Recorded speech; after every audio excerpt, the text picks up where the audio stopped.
අපි පූසක් කරවල ගෙනින්න මම එහාට බලාගත්තා. පර්සියන් වර්ගයේ පූසේ. මේ පූසීට තමයි පූස ගෙනියන්නේ කරවල. ඌ කියලා මෙන්න මෙහෙම.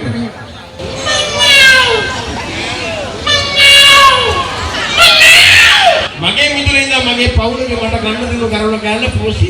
තනියම කරන අපේ පූස කරනවා. ආන්න පුතේ සිග්නල් දෙක මම සිග් හකිද.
Last one, no milli,